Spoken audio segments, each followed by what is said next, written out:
The air feels heavier here, as if it still remembers kings and conquerors.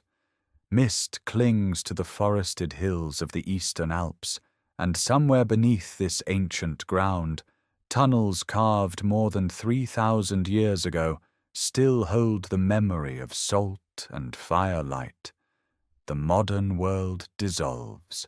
Stone and legend surround us once more. This is the land where the Celts were born. Not an empire in the way Rome would become, but something far more extraordinary. A constellation of peoples stretching from the Atlantic shores of Iberia to the highlands of Anatolia, bound together by a shared language, a shared art, and a mastery of iron that changed the face of Europe. Their story begins here, in the salt mines of Hallstatt, where wealth drawn from deep within the earth gave rise to warrior lords and elaborate burial mounds filled with bronze, gold, and goods traded from the distant Mediterranean. From these alpine origins, we will journey across the entire arc of Celtic civilization. We will witness the artistic revolution of the Tène period, when swirling, hypnotic designs emerged on scabbards and torques and bronze mirrors, an aesthetic so powerful it still echoes in art today. We will march alongside Celtic warriors as they cross the Alps and sack Rome itself under the war chief Brennus. We will travel even further, to the sun-baked plateau of Anatolia, where 3 Celtic tribes carved out the kingdom of Galatia at the edge of the known world. We will walk through the gates of the great oppida, fortified towns like Bibracte and Manching, where tens of thousands lived, traded, minted coins, and forged iron. We will stand in sacred oak groves, where druids preserved centuries of knowledge without ever writing a single word. We will sit at feasting tables where gold torques gleamed in firelight, and the champion's portion was claimed by the bravest warrior present. And then we will witness the storm. Julius Caesar's legions sweeping through Gaul, the desperate unity forged by Vercingetorix, and the final devastating siege at Alesia, where 80,000 Gauls were trapped behind Roman walls. We will cross to Britain, where Claudius landed his legions and where Boudica rose in furious revolt, burning 3 Roman cities to the ground before her defeat. But this is not a story that ends in destruction. Beyond Rome's reach, Ireland preserved Celtic traditions for centuries. Monks on wind-swept islands like Skellig Michael carried Celtic art into illuminated manuscripts of breathtaking beauty. The Book of Kells, the high crosses of Clonmacnoise, the Welsh bardic traditions, all of these carry the living flame of a civilization that refused to vanish. What you are about to see shaped the world we live in today. The Celtic languages still spoken by millions, the artistic traditions woven into medieval and modern design, the very concept of individual heroism in Western literature, all trace their roots to these people. Some of the greatest mysteries of human achievement are hidden in the Hillforts and boglands and sacred springs of the Celtic world. This is not just a history lesson. This is a complete journey through time, from the first salt miners of the Bronze Age Alps to the living Celtic cultures of the present day. By the end of this series, you will understand not just what happened, but how an entire civilization rose, flourished, and transformed the continent of Europe forever. If you enjoy these complete journeys through ancient civilizations, please subscribe so you do not miss our next exploration. Each week we bring you the full story of a lost world, told with the care and wonder it deserves. Now, let us begin our journey. The mist parts over the mountains of Hallstatt, and deep below the earth, the salt mines are waiting. Mist clings to the surface of a glacial lake, still as glass, cradled between limestone peaks that rise into a pale alpine sky. The water mirrors everything: the dark stands of spruce, the grey scree slopes, the silence of a world that has not yet learned the name it will one day carry. This is the Salzkammergut, the salt chamber of the Eastern Alps, in what will become modern Austria. Somewhere beneath these mountains, deep inside corridors of ancient rock, veins of white salt have been waiting for millions of years.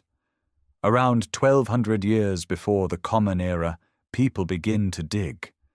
They carry fire into the mountain, using bronze-headed picks to carve narrow shafts into the halite deposits.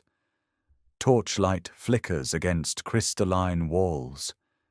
The air is cold and dry, preserving everything: leather caps, woven textiles, wooden tool handles, even the remnants of meals.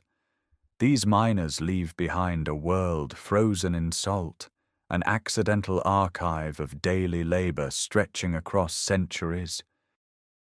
The settlement above the mines, perched on a narrow terrace overlooking the lake that will give the entire culture its name, Hallstatt, grows slowly into something remarkable.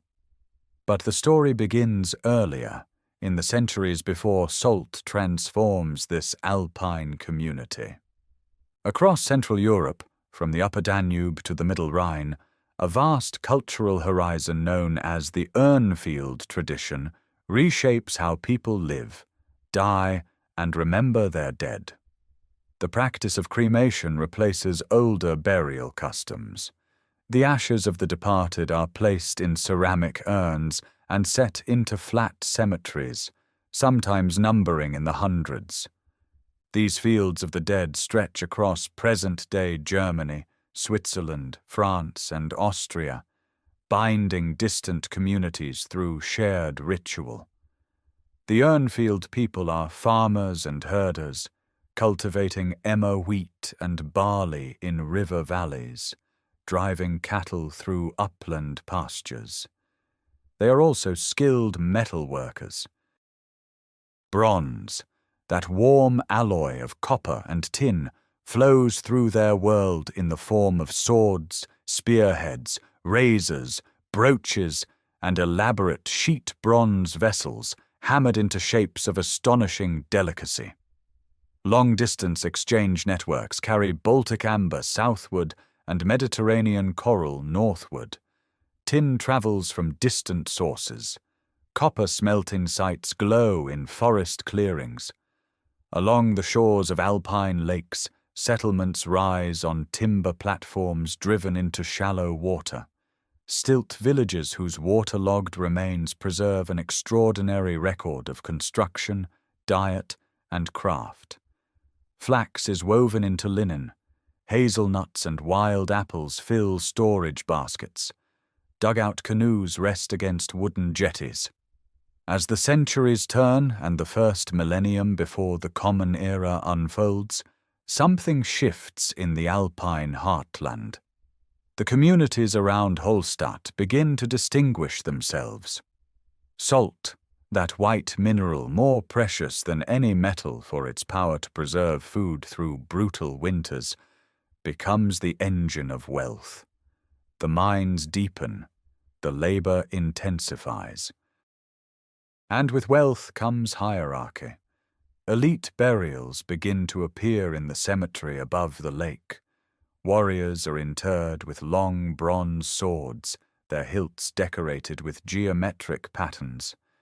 Some graves contain items that could only have arrived through trade spanning hundreds of kilometers: glass beads, ivory, vessels of Mediterranean origin. A new aristocracy is crystallizing, defined not merely by martial prowess, but by access to rare and distant goods.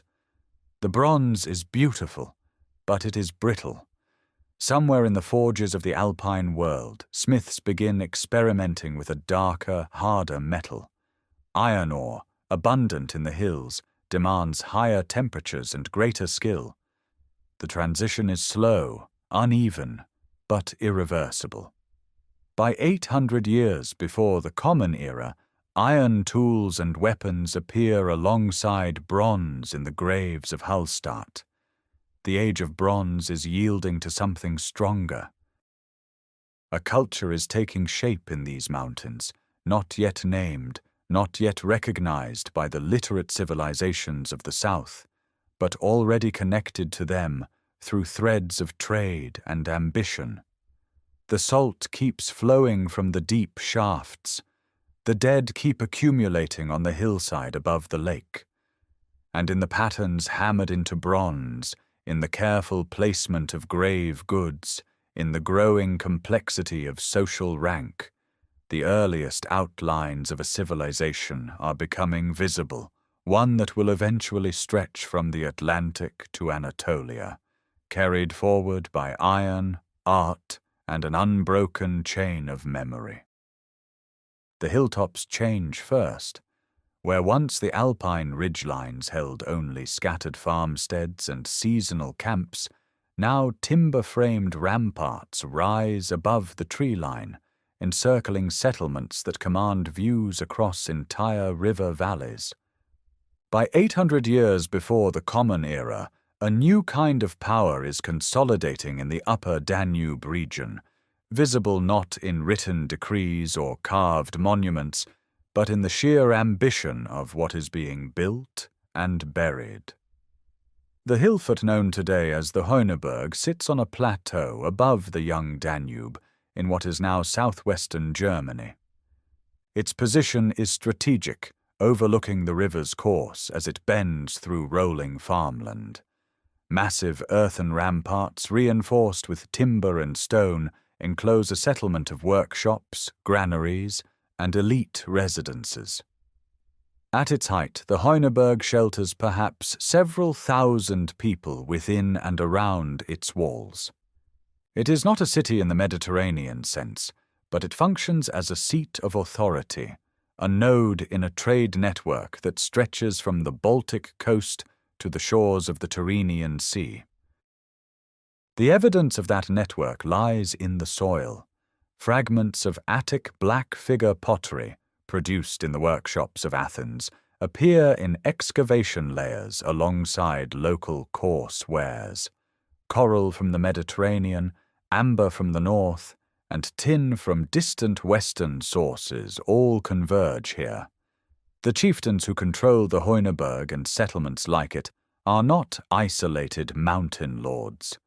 They are brokers positioned along routes that carry salt, metals, and luxury goods between worlds that will not meet face to face for centuries. Their burials tell the fullest story.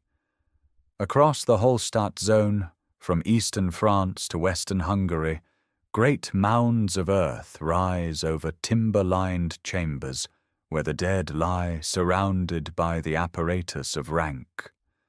Bronze vessels, iron swords, four-wheeled wagons with iron-rimmed wheels, gold ornaments, each object placed with deliberate care, each arrangement a statement about the life that preceded it. The burial discovered at Hochdorf near Stuttgart, dating to roughly 530 years before the Common Era, offers an extraordinary window into this aristocratic world. A man of unusual height lies on a bronze couch, supported by 8 cast figurines of women standing on wheels. His shoes are covered in thin sheets of hammered gold. A gold torque encircles his neck. A large bronze cauldron of Greek or Etruscan manufacture, once filled with mead, stands at the foot of the couch. A four-wheeled wagon draped in textiles occupies the far end of the chamber. The entire assemblage rests beneath a mound that originally rose some 6 meters above the surrounding plain. This is not mere wealth displayed for its own sake. The objects speak of connections to Mediterranean craft traditions, to pastoral wealth measured in cattle and horses, to a cosmology in which the journey after death requires provisions, transport, and the company of finely wrought things. The bronze couch has no local precedent. The cauldron's lion ornaments point south toward Etruscan workshops. Yet the burial rite itself, the mound, the wagon, the chamber, belongs entirely to the Hallstatt tradition.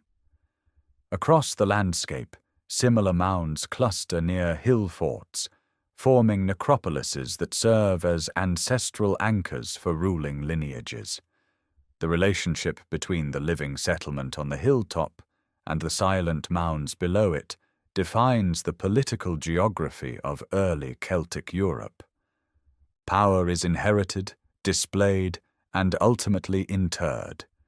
Each generation builds upon the prestige of the last, raising mounds higher, filling chambers with richer goods, extending trade connections further.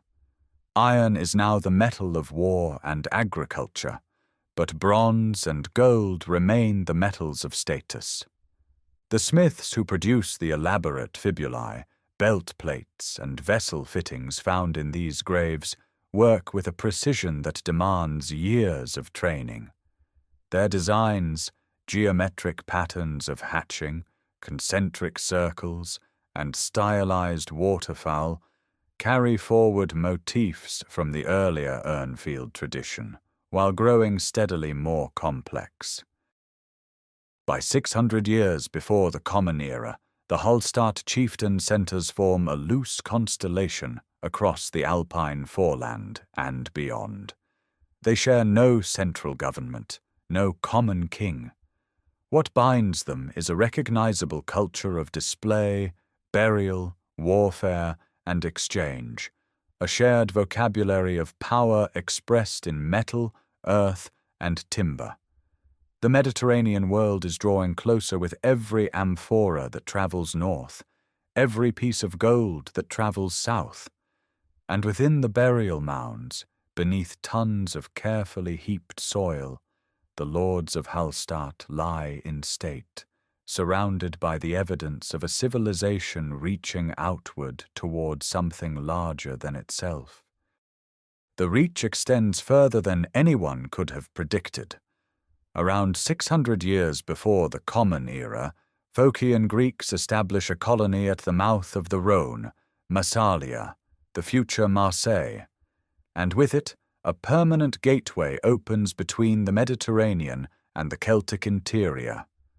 Amphorae of wine, black figure pottery from Attic workshops, bronze vessels of Etruscan manufacture begin moving northward along river routes that thread through the heart of the continent. The Rhône connects to the Saône to overland portage routes reaching the Seine, the Rhine, the upper Danube. What had been intermittent contact hardens into sustained commerce. On a limestone promontory above the upper Danube, in what is now southwestern Germany, the Heuneberg undergoes a transformation that still astonishes archaeologists. Sometime around 600 before the Common Era, its rulers demolish the existing timber and earth ramparts and replace a section with something unprecedented north of the Alps, a fortification wall built of sun-dried mud bricks on a stone foundation, complete with projecting rectangular bastions. The technique is unmistakably Mediterranean. Nothing like it exists anywhere else in temperate Europe at this date. Someone at the Heuneberg has either visited the Greek world or employed someone who has. The wall stretches along the exposed flanks of the promontory, whitewashed and startling against the green Danube valley below.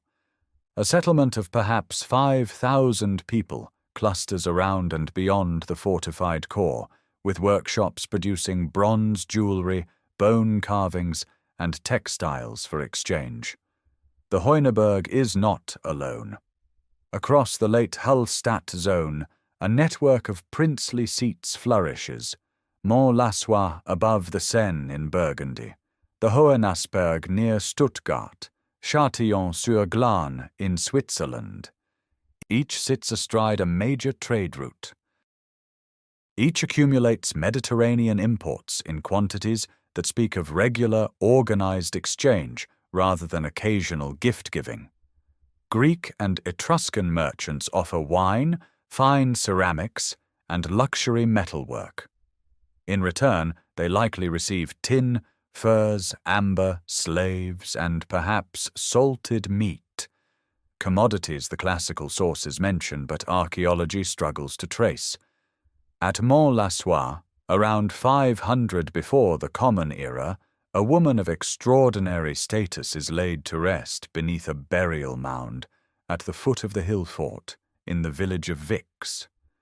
The timber-lined chamber contains a dismantled four-wheeled wagon, gold and bronze jewelry, Attic cups, an Etruscan bronze flagon. But dominating everything is a single object of staggering scale, a bronze crater standing 1 meter and 64 centimeters tall and weighing 208 kilograms, the largest known metal vessel from the ancient world. Its rim is decorated with a frieze of Greek hoplites and chariots. Its volute handles terminate in Gorgon heads.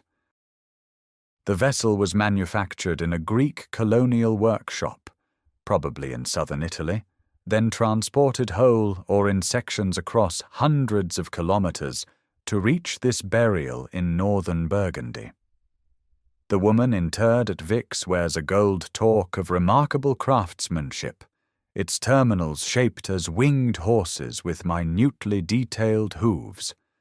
Whether she is a queen, a priestess, or both remains uncertain.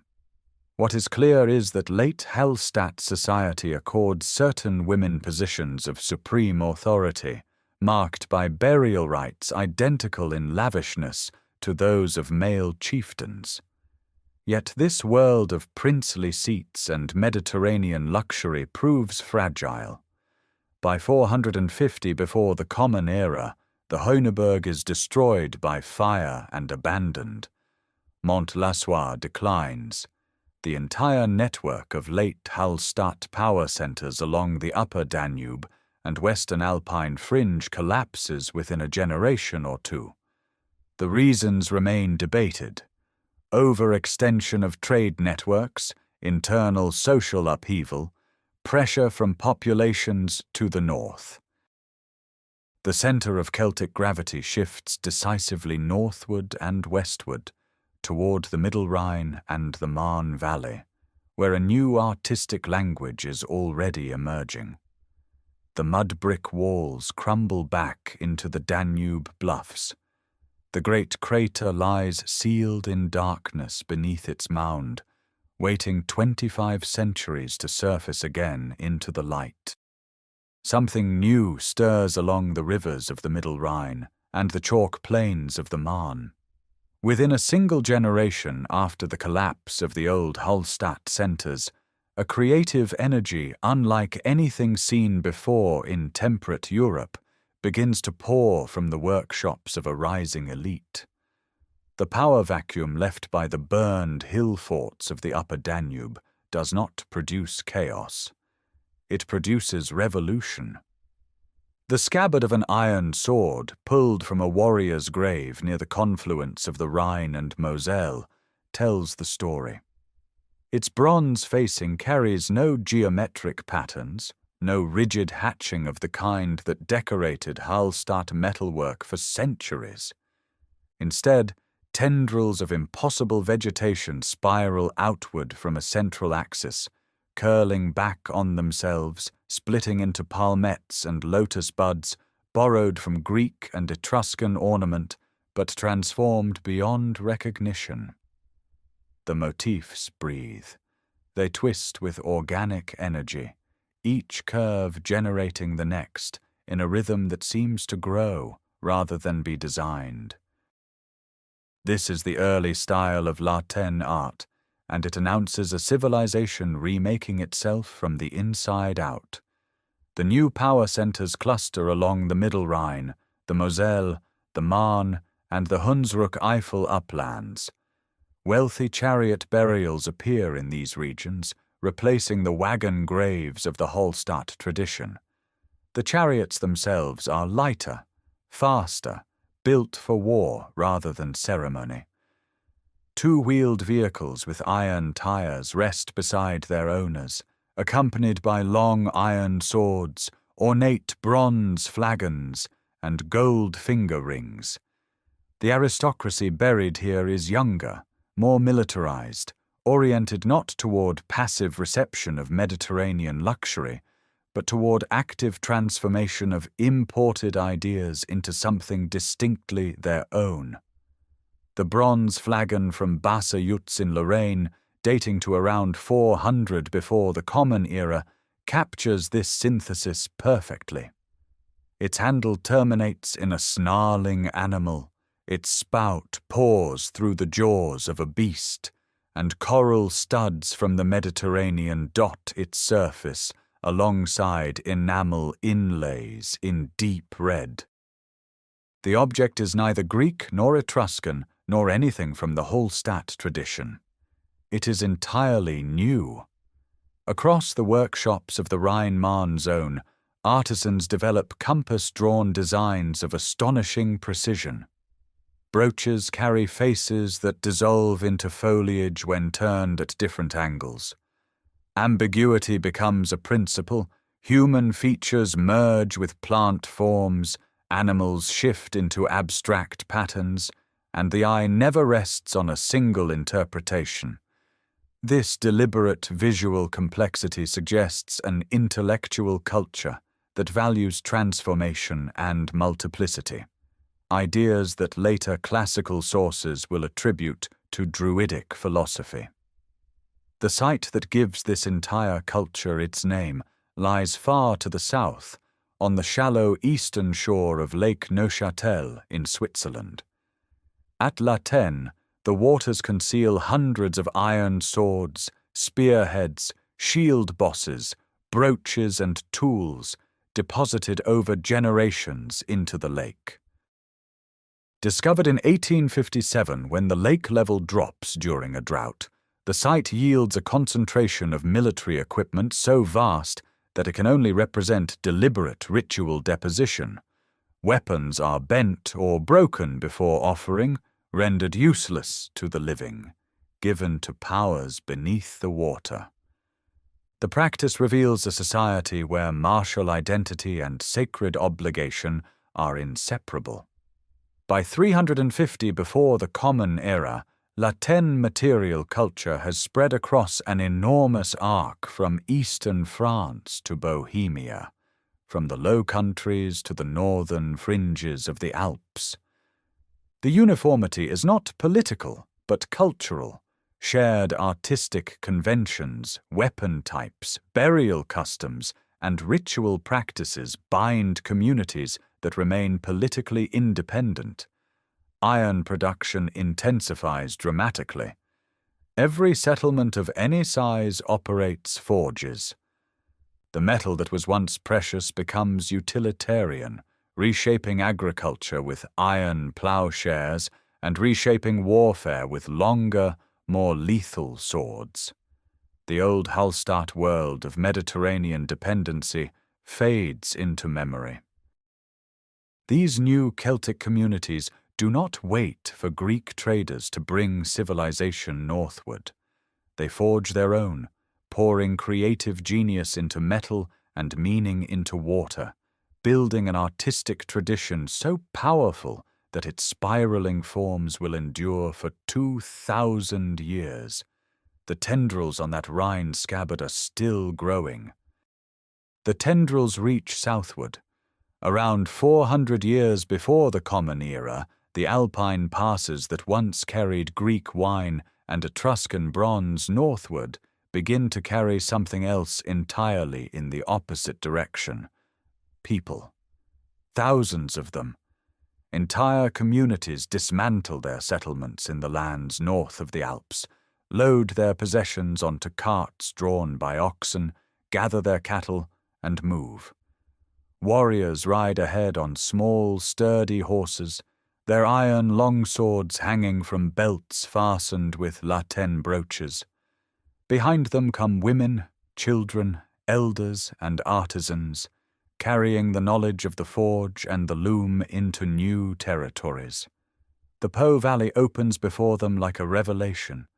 Its broad, fertile plain stretches between the Alps and the Apennines, watered by rivers that flow slow and wide through rich alluvial soil. Celtic tribes, the Insubres, the Boii, the Cenomani, the Lingones, descend through the passes and settle across this landscape with astonishing speed. The Insubres establish themselves around Mediolanum, modern Milan. The Boii claim the lands around Felsina, which they will reshape into Bononia. The Cenomani push eastward toward Brixia and Verona. Within a generation, the entire northern Italian plain becomes what later Roman writers will call Cisalpine Gaul, Gaul on this side of the Alps. Etruscan communities that had flourished for centuries find themselves displaced or absorbed. Then comes the blow that echoes through centuries of Roman memory. Around 390 years before the Common Era, a confederation led by the Senones, a tribe settled along the Adriatic coast, marches south under a war leader named Brennus. At the river Allia, roughly 11 miles north of Rome, the Roman army forms its lines and breaks. The defeat is total. The road to Rome lies open, and the Senones take it. They pour through the gates of a city largely abandoned by its terrified population. For 7 months, Celtic warriors occupy the streets and forums of a settlement that will one day rule the Mediterranean. The Capitoline Hill holds out, defended by a small garrison, but the rest of the city burns and bleeds. The ransom eventually paid in gold becomes the stuff of Roman legend and Roman humiliation. The trauma reshapes Roman military doctrine, fortification strategy, and the collective psychology of a people who will never forget what it means to be sacked. But the migrations do not flow only southward. Eastward, Celtic groups push into the Carpathian Basin, settling across the Middle Danube in lands that are today Hungary, Slovakia, and Romania. They bring their metalworking traditions, their burial customs, their characteristic weaponry. Archaeological sites across the region reveal Tène swords, shield bosses, and fibulae in graves that date to the 4th and 3rd centuries before the Common Era. Celtic and local populations intermingle, creating hybrid cultures that retain distinctive artistic signatures. Westward, in the Iberian Peninsula, a different fusion unfolds. Celtic-speaking peoples who had filtered across the Pyrenees over preceding centuries merge with indigenous Iberian communities to form the Celtiberian culture of the central Meseta. The Hillforts of Numantia and Tiermes rise on the dry Spanish plateau, their stone walls enclosing communities that blend Celtic ironworking and warrior customs with Iberian artistic traditions and urban planning. Celtiberian falcata swords, curved, single-edged, devastating, represent a weapon form born from this cultural marriage. The scale of this expansion is staggering. By 300 years before the Common Era, Celtic-speaking peoples inhabit a territory stretching from Ireland to the Black Sea, from the North Sea coast to the mountains of central Spain. No single king commands them, no unified state binds them, yet the same spiraling art adorns their weapons, the same ritual practices govern their sanctuaries, and the same language family connects their speech across thousands of miles. They are a civilization defined not by borders, but by culture, not by empire, but by shared identity carried in iron and bronze and gold across an entire continent. The eastward thrust carries Celtic warbands beyond any frontier their ancestors could have imagined. Around 280 years before the Common Era, a massive confederation of warriors gathers in the Middle Danube basin, drawn from tribes already settled across the Balkans during the previous generation's migrations. Their target lies southward, the wealthy kingdoms of Macedon and Greece, fractured and vulnerable in the chaotic decades following the death of Alexander the Great. The first blow falls on Macedon itself. A force led by a chieftain named Bulgios defeats and kills the Macedonian king Ptolemy Keraunos in battle, sending shockwaves through the Hellenistic world. The severed head of a king, mounted on a spear in the Celtic fashion, announces to the Greek-speaking world that these northern warriors are no mere raiders. A second army, commanded by another leader called Brennus, bearing the same title or name as the chieftain who sacked Rome more than a century earlier, presses deeper into Greece with a force ancient sources number at over 150,000, though such figures carry the inflation of terrified chroniclers. The sanctuary at Delphi stands as the ultimate prize.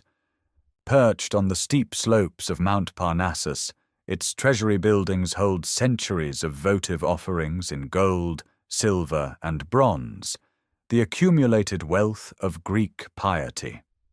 In the winter of 279 before the Common Era, the Celtic army reaches the narrow passes above Delphi. Ancient accounts describe fierce fighting amid sudden snowstorms and rockfalls, which Greek writers attribute to divine intervention by Apollo himself. The attack fails, Brennus suffers wounds, and the Celtic force withdraws northward in disarray, harried by Greek defenders and harsh mountain weather. But the story does not end in retreat. A substantial portion of the Celtic migration, some 20,000 warriors along with women, children, and livestock, crosses the Hellespont into Asia Minor in 278 before the Common Era, invited by Nicomedes I of Bithynia as mercenaries in his dynastic wars. 3 distinct tribal groups make the crossing. The Trochmi settle in the eastern portion of central Anatolia near the Halys River.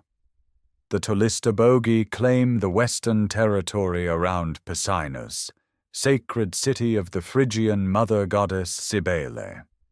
The Tectosages, sharing their name with the great tribe of southern Gaul centered on Tolosa, establish themselves around Ancyra, the modern city of Ankara. The Anatolian plateau receives them, a vast wind-swept highland of dry grassland and volcanic rock, utterly unlike the forested river valleys of their European homeland. Yet the Galatians adapt. They maintain their tribal councils, their warrior aristocracy, their Celtic language. Each tribe divides into 4 septs, each governed by a tetrarch, creating a council of 12 leaders who meet at a sacred oak grove called Druidic, a name transparently Celtic, echoing the Nemeton sanctuaries of Gaul and Britain. For decades, the Galatians terrorize neighboring kingdoms, extracting tribute and hiring themselves as mercenaries across the Hellenistic East. Their reputation as fearsome warriors becomes a fixture of the ancient world's imagination. Then, around 241 before the Common Era, Attalus I of Pergamon refuses to pay tribute and defeats the Galatians in a decisive battle. The victory transforms Pergamon into a major power and inspires some of antiquity's most celebrated sculpture. The Dying Gaul, a Roman marble copy of a lost Pergamene bronze, captures a wounded Celtic warrior in his final moments, his torque still circling his neck, his moustache drooping, his body collapsing with a dignity that transcends propaganda. Even in defeat, the Galatians command respect. They endure on the Anatolian plateau for centuries, gradually absorbing Hellenistic customs while preserving their Celtic speech so tenaciously that St. Jerome, writing in the 4th century of the Common Era, notes that the Galatians still speak a language resembling that of the Treveri of Gaul.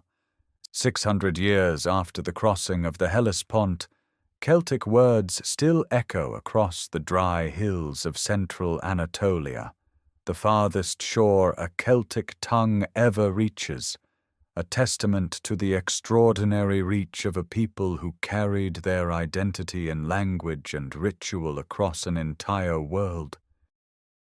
While Celtic warriors carve kingdoms at the edges of the known world, a quieter revolution reshapes the heartland.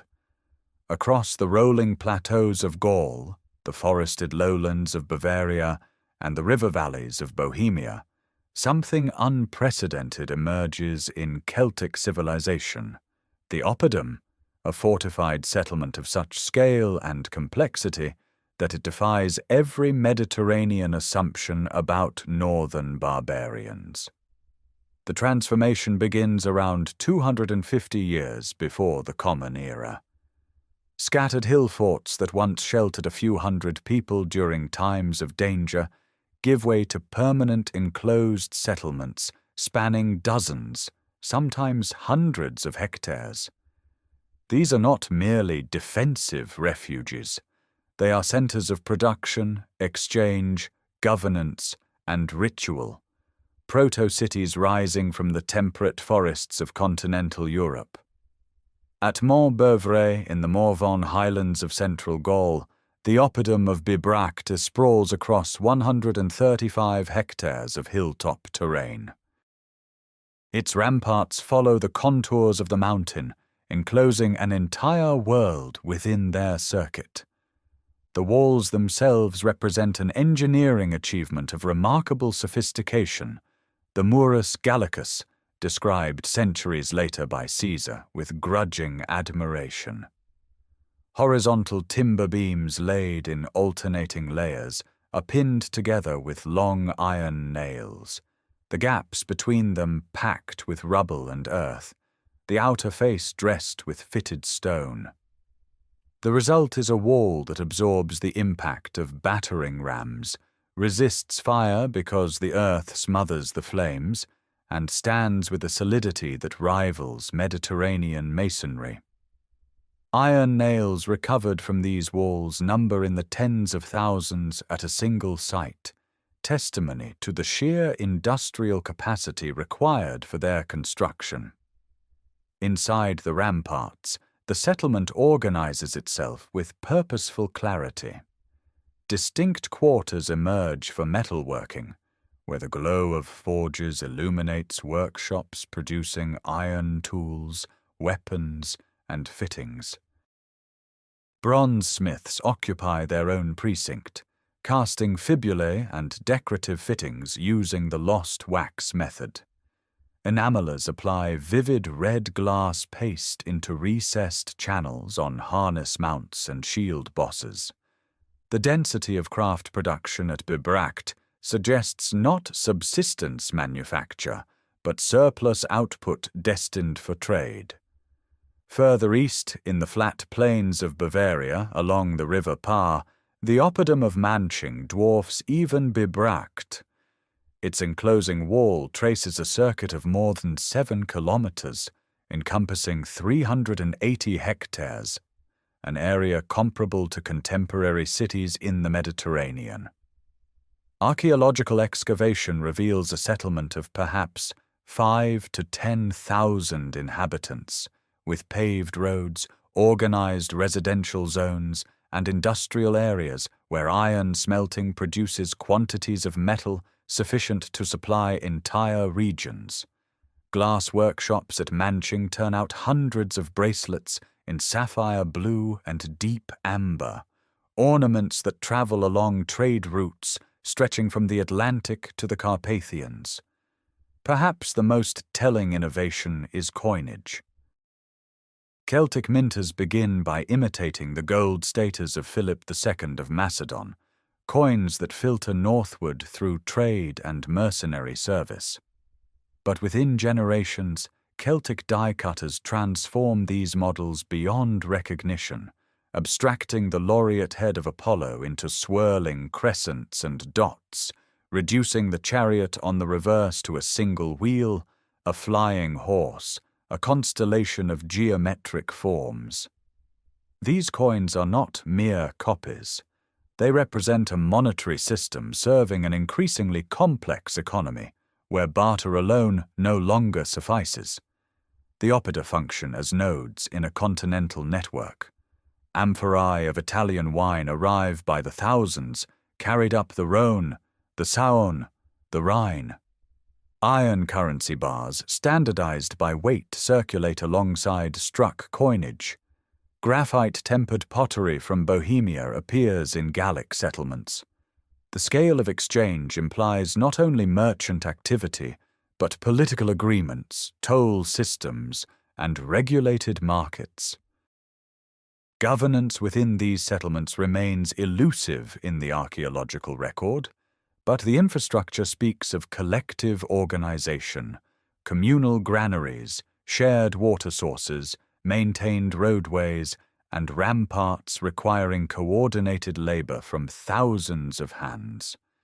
The Oppidum Age reveals a Celtic world moving toward urbanization on its own terms, developing solutions to density, defense, and economic complexity that owe nothing to Rome or Greece, emerging instead from the deep traditions of a people reshaping their landscape to match the ambitions of a civilization at its confident peak. Beyond the timber gates and the bustling workshops, beyond the ramparts where sentries watch the horizon, another kind of authority shapes the Celtic world. It dwells not in fortifications, but in clearings among ancient oaks, in the silence of sacred groves where no axe has fallen for generations.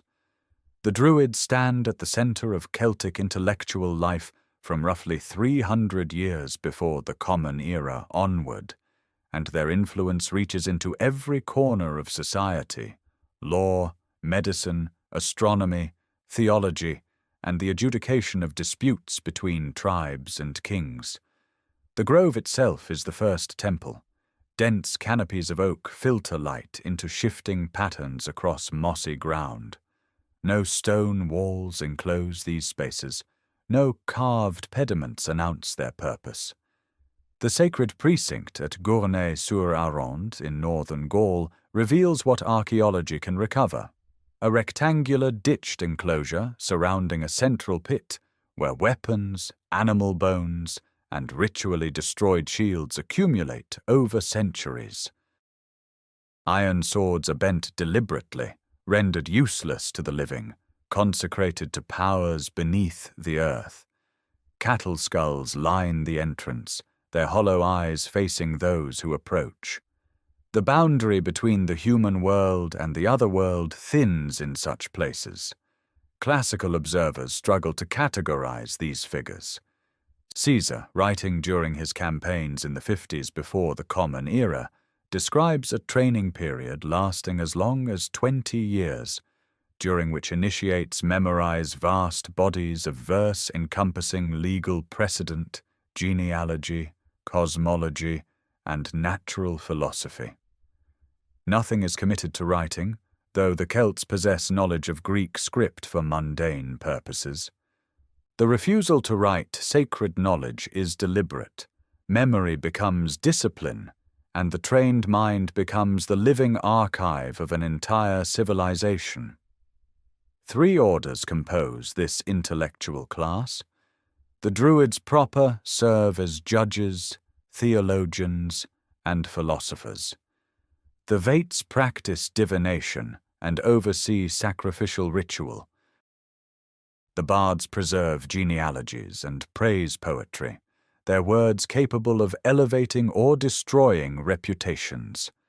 Together they form a pan-Celtic learned elite that transcends tribal boundaries, gathering annually in the territory of the Canutes, a region considered the centre of all Gaul. Their astronomical knowledge survives in one extraordinary artifact.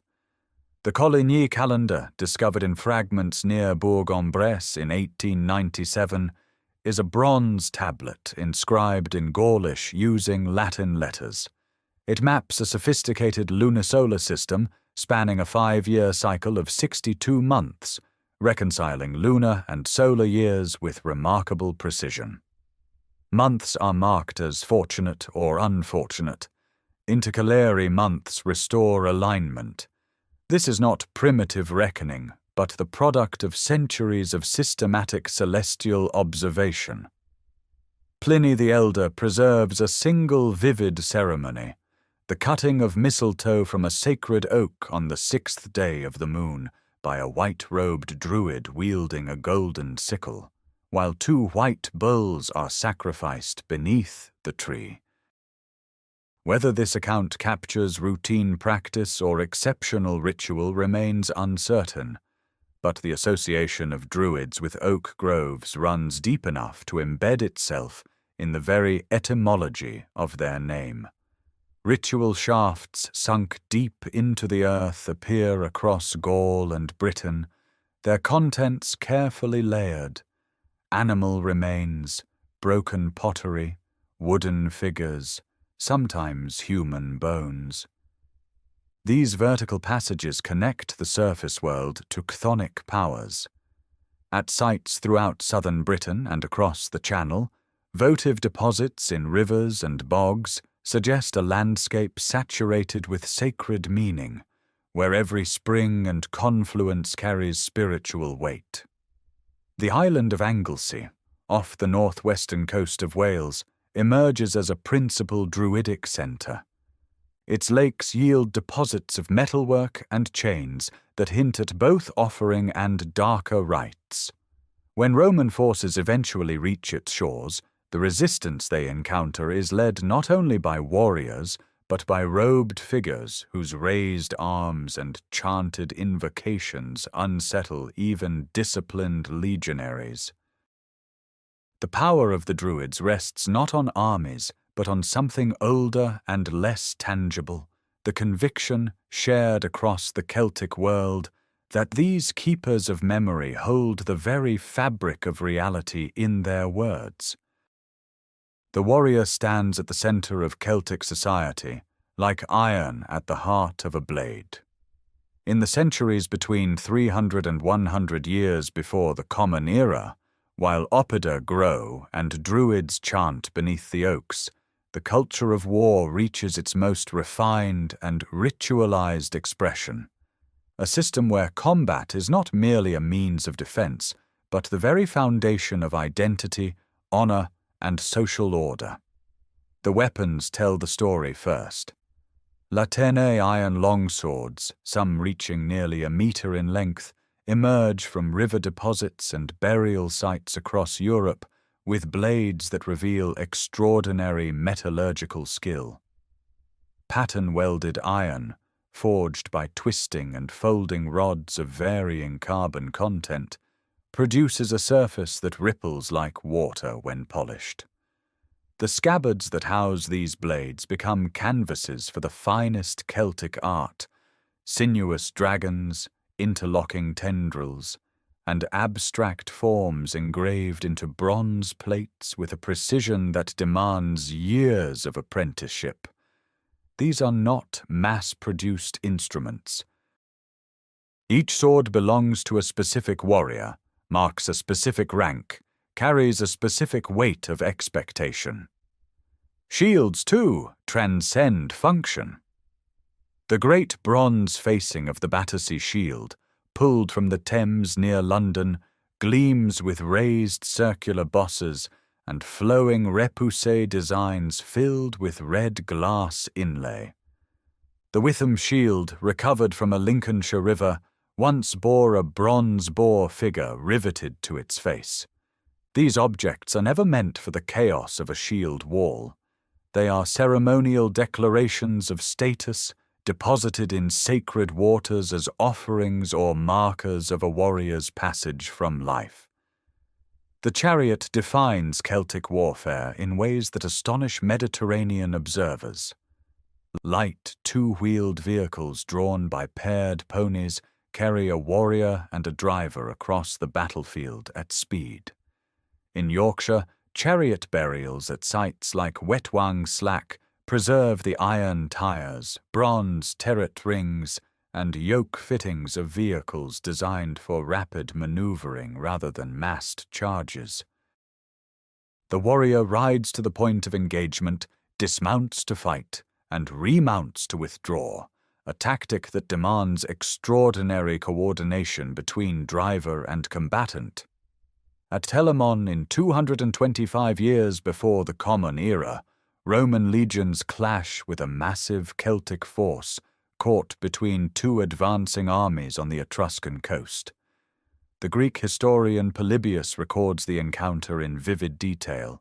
The terrifying sound of Celtic war horns called carnix, their bell-shaped mouths cast as snarling animal heads raised above the ranks, the sight of warriors in the front lines stripped entirely naked, wearing nothing but gold torques around their necks. This is not recklessness. It is a deliberate display of courage and contempt for death, a spiritual act rooted in the belief that bravery transcends bodily harm. The culture of the severed head pervades Celtic martial practice. Diodorus Siculus describes warriors nailing the heads of slain enemies to the doorposts of their homes. At the sanctuary of Entremont in southern Gaul, stone pillars carved with niches hold actual human skulls, pinned in place with iron nails. The head is not a trophy in the modern sense. It is the seat of the soul in Celtic belief, and to possess the head of a worthy opponent is to capture that spiritual power, to add it to one's own household and lineage. This warrior aristocracy sustains itself through a patron-client system where fighting men pledge service to chieftains in exchange for gifts, cattle, and feasting rites. The bond between lord and warrior is personal, sacred, and absolute. A warrior who survives his lord in battle carries shame that no later deed can erase. The entire social fabric of Celtic life, its art, its metalwork, its ritual deposits, its feasting customs, revolves around this axis of martial honor, where the sword is never merely a weapon, but a mirror reflecting everything a people believe about courage, death, and the immortality of the soul. The gold catches firelight first. In the timber halls that crown the Hillforts of Gaul, of southern Britain, of the middle Danube, the gleam of twisted metal at a chieftain's throat announces rank before any word is spoken. The torsa key, that open-ended ring of precious metal worn around the neck, is the supreme emblem of Celtic aristocratic power in the centuries between 350 years before the Common Era. It is not mere ornament. It is a declaration of sovereignty, a condensation of wealth, alliance, and divine favor into a single curve of gold. Nowhere is this more vivid than in the fields of Snettisham in Norfolk, eastern England, where over the course of the 2nd and 1st centuries before the Common Era, someone buried extraordinary hoards of precious metalwork in the sandy soil. The greatest single piece recovered there is a torque weighing over 1 kilogram, wrought from 64 individual threads of gold and silver alloy, twisted into 8 separate ropes, then wound together and finished with hollow ring terminals of breathtaking precision. The craftsmanship required to produce such an object, the controlled alloying, the patient drawing of wire, the final soldering, represents hundreds of hours of specialized labor. Dozens of torques and hundreds of coins lay buried alongside it, suggesting not a panicked hiding, but a deliberate ritual deposit, an offering to powers beneath the earth. The torque adorns the chieftain, and the chieftain presides over the feast. The great communal meal is the engine of Celtic political life, the arena where loyalty is won, hierarchy displayed, and alliances sealed. The Greek writer Athenaeus, drawing on the earlier account of Posidonius, who travelled among the Gauls around 100 years before the Common Era, describes these gatherings in detail. Warriors sit in a circle according to rank, shields and spears propped behind them. Servants carry joints of roasted meat, boar, beef, mutton, on iron spits or in great bronze cauldrons.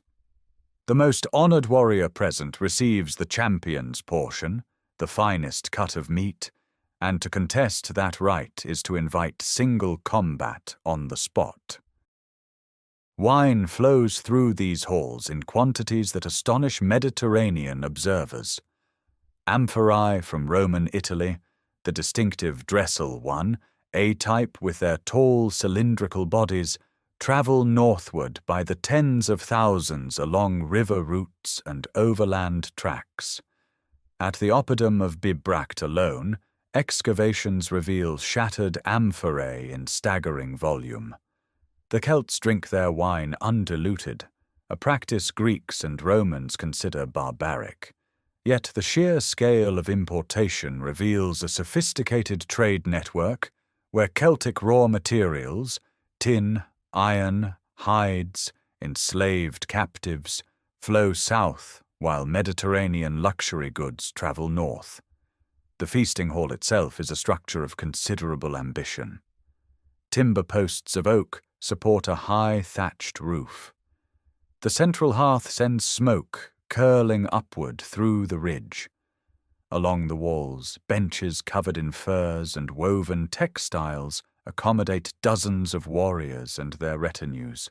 Cauldrons of hammered bronze hang from iron chains over the fire, some large enough to hold an entire boar. These vessels carry deep symbolic weight. Later Irish mythology remembers cauldrons of plenty that never empty, an echo of their real function as instruments of chiefly generosity. For generosity is the currency of power. A chieftain who cannot feast his followers cannot hold them. The patron-client bonds that structure Celtic society depend on a constant circulation of gifts, torques, weapons, cattle, drink, flowing downward from lord to warrior, while military service, political support, and public honour flow upward in return. The gold at the chieftain's throat is never static wealth. It is potential energy, waiting to be distributed, melted, reforged, and given away to bind another warrior's loyalty. This system produces an aristocratic culture of extraordinary material refinement. Bronze mirrors with backs engraved in flowing Tène curves, enamelled horse fittings in red and yellow, coral inlaid brooches fastening woolen cloaks dyed in bright colours. Every visible object on a Celtic noble's person communicates status, taste, and connection. The feast makes these distinctions visible, public, and binding, transforming food and drink into the architecture of political order across the Celtic world. But beneath the gleaming torques and the roar of the feasting hall, another world turns. It is quieter, older, and far more numerous. Across the Celtic lands between 350 years before the Common Era, the vast majority of people never wear gold, never ride chariots, never taste imported wine. Their lives are shaped by soil, weather, grain, and flame. And the centre of that life is the roundhouse. From the chalk downlands of southern Britain to the river valleys of central Gaul, the roundhouse defines Celtic domestic architecture. A circle of timber posts, typically between 5 and 15 meters in diameter, supports a steep conical roof of thatch, wheat straw, reed, or heather, depending on the region. The walls are wattle and daub, hazel rods woven between upright stakes and plastered with a mixture of clay, animal dung, and straw. When dried, this surface becomes surprisingly resilient, shedding rain and holding warmth. A single low doorway, almost always facing southeast to catch morning light and deflect prevailing winds, opens into the interior. Inside, the world contracts to a single room. The central hearth dominates everything. A low fire of oak or ash burns continuously, its smoke rising through the thatch, blackening the interior timbers and preserving them against rot and insect damage. Around this hearth, daily existence unfolds. Sleeping platforms line the walls, covered with animal hides and woolen blankets. Storage jars of coarse pottery hold grain, dried meat, and rendered fat. Suspended from the roof beams, cuts of pork and beef cure slowly in the rising smoke. The air is thick, warm, and perpetually scented with wood smoke and cooking food. At Danebury Hillfort in Hampshire, excavations reveal the density of this settlement pattern. Dozens of roundhouse post holes cluster within the ramparts, alongside 4-post granary structures raised above the ground to protect stored grain from damp and rodents. Emmer wheat and barley are the staple crops, ground daily on saddle querns, flat stones worn smooth by years of rhythmic labor. The sound of grain being crushed between stone surfaces is one of the most constant sounds in any Celtic settlement, beginning before dawn and continuing through the morning. Beyond the roundhouse threshold, the agricultural year governs all movement. Celtic farmers cultivate small rectangular fields using simple iron-tipped ploughs called ards, which scratch furrows into the earth without turning the soil. Cattle are the primary measure of wealth among ordinary families, providing milk, leather, bone tools, and manure for the fields. Sheep supply wool, and pigs forage in the surrounding woodlands, fattening on acorns and beech mast before autumn slaughter. The evidence of animal bones at settlement sites consistently shows cattle and sheep dominating, with pig remains concentrated in autumn deposits. Textile production occupies much of the indoor labor. Upright, warp-weighted looms stand against roundhouse walls, their clay or chalk loom weights holding vertical threads taut, while weavers pass the weft through by hand. The resulting woolen cloth is dense and warm, often dyed with woad for blue, weld for yellow, or madder for red.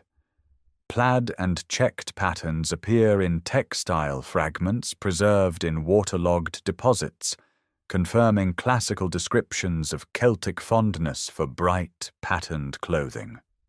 Family structure, as far as archaeology and later Irish legal texts can illuminate, centers on extended kinship groups sharing resources and labor. Children grow among animals, grain stores, and craft activity. The elderly remain within the household, their knowledge of seasonal rhythms and land management essential to survival. Death comes close to home as well. At many settlements, infant burials appear beneath roundhouse floors or within storage pits, suggesting intimate rituals of grief and protection woven into the fabric of domestic space. The settlement breathes with a rhythm older than any aristocratic feast. Seasons turn. Grain ripens and is harvested with iron sickles. Cattle are driven to winter pasture. The hearth fire is fed, banked, and fed again. This is the world that sustains everything above it, the warriors, the druids, the chieftains with their golden ornaments. Without the roundhouse, without the quern stone and the loom, without the patient labour of ploughing and herding, no oppidum rises, no torque is forged, no feast is spread. The Celtic world rests on this foundation of earth, thatch, and enduring flame. The fire inside the forge burns white at its core. A clay-walled furnace, no taller than a seated figure, draws air through a bellows of hide and timber, and the charcoal within reaches temperatures sufficient to soften iron bloom into workable metal. Sparks scatter across the packed earth floor. The smith draws a glowing billet from the coals with long-handled tongs and brings it down against an anvil stone, each strike sending a bright orange flake spinning into the dimness. This is the sound that underpins the Celtic world between the 3rd and 1st centuries before the Common Era, the rhythmic percussion of hammer on iron, repeated 10,000 times to produce a single sword blade. Celtic smiths master a technique of extraordinary sophistication. They fold and twist rods of iron with differing carbon content, forge welding them together to create pattern-welded blades. When the finished surface is polished and etched with mild acid, the layered structure reveals itself in rippling, serpentine patterns along the flat of the blade. This is not mere decoration. The technique produces a weapon that is both flexible and hard-edged, capable of absorbing the shock of combat without shattering. Archaeological finds from sites across Gaul and Central Europe confirm that Celtic swordsmiths achieve metallurgical results that Roman armories struggle to match. But iron is only one language spoken in the Celtic workshop. Bronze remains the medium of art. The lost wax method allows artisans to cast forms of bewildering intricacy. A model is sculpted in beeswax over a clay core, then encased in an outer clay mould. When heated, the wax melts away, leaving a hollow cavity into which molten bronze is poured. The result, once the mould is broken open, is a one-of-a-kind object, a brooch, a horse-fitting, a mirror handle, bearing every fine detail the sculptor pressed into the original wax. The Desborough mirror, found in Northamptonshire, displays on its reverse an engraved design of flowing tendrils and asymmetric lobes that seems to shift and breathe as light moves across its surface. No compass or template produces these lines. They emerge from a trained hand working freehand with a sharp graving tool, guided by an aesthetic tradition passed through generations. Colour enters through enamel. Celtic craftworkers perfect the champlevé technique, carving shallow cells into a bronze surface and filling them with powdered glass paste. When fired, the paste fuses into a smooth, vivid field, most often a deep, blood-bright red, achieved through the addition of cuprous oxide. Coral imported from the Mediterranean serves a similar purpose in earlier centuries, but by the 2nd century before the Common Era, enamel has largely replaced it, allowing artisans to produce colour without relying on distant trade. Glass itself becomes a craft of remarkable refinement. At Mere Lake Village in the Somerset wetlands, excavations reveal a workshop dedicated to glass bead production. Rods of coloured glass, some imported, some locally made, are heated over small furnaces and wound around iron mandrels to form beads of blue, yellow, and white, often decorated with trailed spirals or applied dots. Glass bracelets, seamless rings of deep cobalt or translucent amber, appear across Celtic Europe, their manufacture requiring precise temperature control and a sure, quick hand. Textile production, though less often preserved, is no less skilled. Loom weights of baked clay cluster around the walls of roundhouses, evidence of upright, warp-weighted looms on which wool is woven into cloth. Plant dyes, woad for blue, weld for yellow, madder for red, produce fabrics of striking color. Plaid and checked patterns, identified through rare textile fragments preserved in waterlogged deposits and salt mines, suggest that patterned weaving is a mark of identity and status. Every object that leaves the Celtic workshop carries within it a convergence of knowledge, geological, chemical, aesthetic. The smith understands the behavior of carbon in iron. The bronze caster knows the precise moment to pour molten metal. The enameller controls kiln temperature by sight and instinct. The glassworker judges viscosity in the twist of a heated rod. These are not primitive crafts. They represent centuries of accumulated empirical mastery, transmitted without written manuals, sustained entirely through apprenticeship and memory. The forge glows, the loom clicks, and from these patient, practiced hands, the material culture of an entire civilization takes its enduring form. Those patient hands do not work in isolation. The objects they shape, the iron blades, the enameled brooches, the glass beads bright as frozen berries, travel. They move along waterways and overland tracks, across mountain passes and through coastal shallows, binding the Celtic world into a web of exchange that stretches from the Baltic coast to the shores of the Mediterranean. The rivers are the arteries, the Rhine, the Rhone, the Danube, the Seine, the Loire. These broad currents carry log boats hollowed from single oak trunks, some over 15 meters long, loaded with hides, salt, iron ingots, and grain. At confluences and fording points, settlements thicken into trading stations. The Saône meets the Rhône near the oppidum of Bibracte, and here goods change hands between merchants moving north from Massalia and those descending from the interior of Gaul. The Danube links the eastern Celtic lands of the Carpathian Basin to the communities of Bavaria and the Upper Rhine.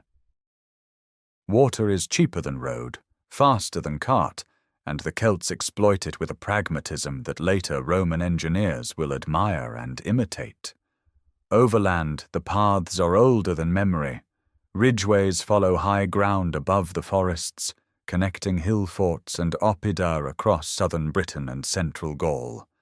Pack horses carry loads of tin from the mines of Cornwall to the coast of Brittany, where it crosses the Channel.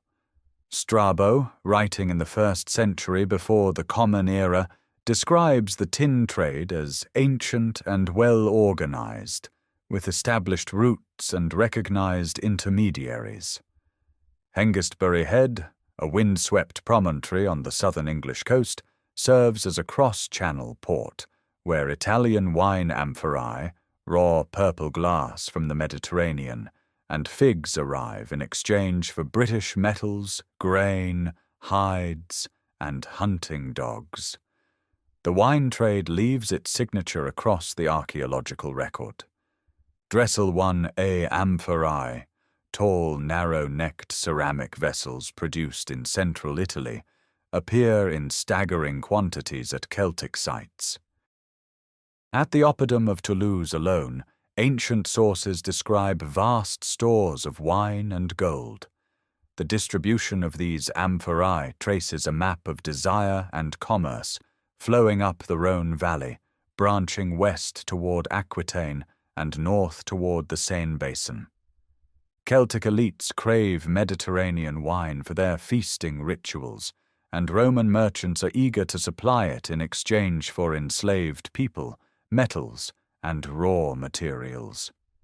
The exchange is unequal in ways that will later have political consequences, but in the 3rd and 2nd centuries before the Common Era, it fuels prosperity on both sides. Currency evolves to serve these networks. Early Celtic trade relies on iron currency bars, long sword-shaped ingots of standardized weight found in hoards across Britain and Gaul. By the 3rd century before the Common Era, Celtic mints begin striking coins, initially imitating the gold status of Philip II of Macedon. Over generations, these imitations transform into something unmistakably Celtic: abstracted horses, fragmented human faces, geometric patterns that dissolve the original classical forms into swirling Latin compositions. Each tribe develops its own coinage, and the distribution of coin types maps political territories and trade alliances with remarkable precision. Amber arrives from the Baltic, carried south through networks that predate the Celts by millennia. Coral comes north from the Mediterranean, prized for inlay work on bronze fittings and sword hilts. Salt, that ancient commodity that first gave Hallstatt its wealth, continues to flow from alpine mines and Atlantic coastal salt pans. Graphite from Bohemia is traded for use in pottery production. The sheer variety of materials found at major oppida reveals a world far more connected than its fragmented political landscape might suggest. At Manching in Bavaria, excavations uncover Mediterranean bronze work alongside Baltic amber, Italian amphorae beside locally minted coins. The oppidum functions as a redistribution center, a node where long-distance trade meets regional exchange. Similar patterns emerge at Bibracte, at Stradonice in Bohemia, at Zavist near modern Prague. These are not isolated communities. They are participants in a continental economy that moves goods across thousands of kilometers, sustained not by imperial decree, but by reciprocal obligation, aristocratic demand, and the simple human impulse to acquire what the local earth does not provide. The rivers carry it all, patient and indifferent as they have for centuries. But the rivers carry more than goods, they carry meaning. Every spring that rises from dark earth, every pool that holds the sky's reflection in still water, every grove where oak canopies close overhead like the vaulting of a living cathedral, these are thresholds. The Celtic world does not separate the sacred from the material. It weaves them together so tightly that the act of dropping a sword into a lake is simultaneously an economic sacrifice and a conversation with powers that dwell beyond the visible. The sacred landscape of the Celts between the 3rd and 1st centuries before the Common Era is not built of temples in the Mediterranean sense. It is found in clearings, at confluences, beside springs where water emerges warm from limestone depths. At the source of the Tène, a timber shrine complex honors the goddess Sequana. Wooden votives, carved limbs, torsos, heads, accumulate by the hundreds, each one a petition for healing, each one an acknowledgement that the boundary between this world and the other is thinnest where water breaks through stone. In northern Gaul, at Gournay-sur-Aronde, a rectangular ditched enclosure surrounds a central pit. Weapons are bent, broken, rendered useless to human hands before being deposited. Cattle skulls line the entrance. The sanctuary operates for generations, accumulating layers of offering that transform the earth itself into something consecrated. Nearby at Ribemont-sur-Ancre, the remains of warriors are arranged in ossuaries, long bones stacked with geometric precision, torsos absent their heads. This is not casual violence, It is structured ritual, a grammar of death whose syntax modern archaeology can only partially reconstruct. The Gundestrup cauldron, discovered in a peat bog in Himmerland, Denmark, and dated to roughly 150 to 50 years before the Common Era, offers the most elaborate visual vocabulary of Celtic sacred thought yet recovered. Its silver-gilt panels depict antlered figures seated cross-legged, warriors immersed headfirst into vessels, processions of mounted and infantry soldiers, stags, griffins, elephants. The iconography blends Celtic, Thracian, and possibly Dacian elements, suggesting that religious ideas travelled the same networks as amber and iron. The antlered figure, often identified with the deity later known as Cernunnos, holds a torque in one hand and a ram-headed serpent in the other, mediating between the domesticated and the wild, the known and the unknowable. The Druids preside over this world of ritual. Classical sources describe their authority over sacrifice, their role as intermediaries between human communities and divine forces. Lucan names 3 gods, Teutates, Isus, and Taranis, each demanding distinct forms of offering: drowning, hanging, burning. Whether these represent a genuine triad or a Roman simplification remains uncertain, but the archaeological record confirms that water, wood, and fire all serve as media of sacred communication. The bog bodies testify most viscerally. Lindoman, recovered from a peat bog in Cheshire, England, and dated to approximately the turn of the Common Era, bears evidence of a 3-fold death: a blow to the head, a ligature around the throat, a cut throat, before submersion in the dark water. His stomach contains traces of charred grain. His body is well nourished, his nails manicured. He is not a criminal discarded. He is someone given to the bog with deliberation and ceremony. Sacred springs at Bath, known later as Aquae Sulis, already draw attention in this period.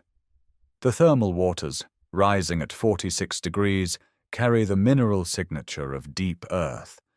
Celtic communities recognize the site's power long before Roman engineers enclose it in stone.